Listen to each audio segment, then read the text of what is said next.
নমস্কাৰ ৰিমা'ছ কিটচেনলৈ আপোনালোক সকলোকে স্বাগতম জনাইছোঁ। আশা কৰিছোঁ আপোনালোক সকলো ভালে আছে।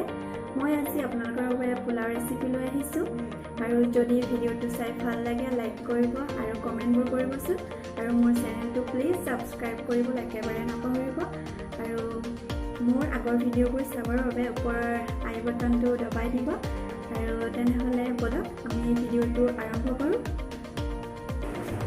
এয়া মই কুকাৰত তাত ৰিফাইন দিছোঁ। তাৰ পিছত ইয়াতে মই দুটা তেজপাত দিছোঁ আৰু ডাঙৰ সাইজৰ পিয়াজ এটা এনেকৈ ৰাউণ্ড ৰাউণ্ডকৈ কাটি লৈছোঁ।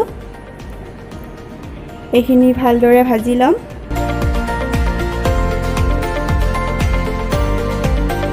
এইখিনি ভালদৰে ব্ৰাউন কালাৰ হ'লে ভাজি ল'ব।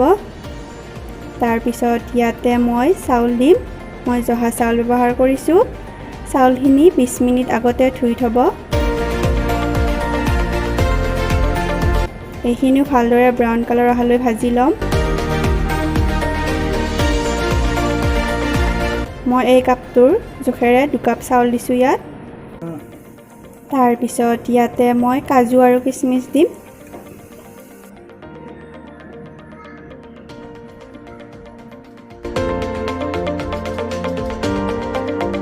এইখিনি ভালদৰে ভাজি থাকিব আপোনালোকে। তাৰ পিছত ইয়াতে মই গাজৰ এটা ৰুকি দিছোঁ।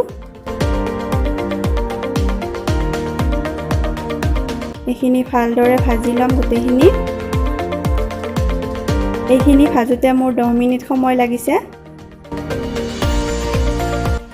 মই যিটো কাপেৰে 2 কাপ চাউল দিছিলোঁ সেই কাপটোৰে মই 3 কাপ পানী দিছোঁ।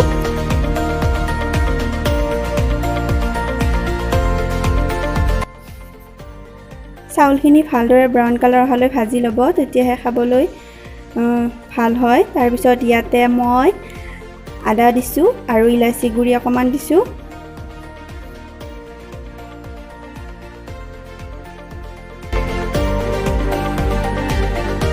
এয়া 2টা চিটি অহাৰ পিছত চাওক। তাৰপিছত এইখিনি উঠাই ল'ম। এয়া চাওক আমাৰ পোলাও ৰেডি হৈ গ'ল।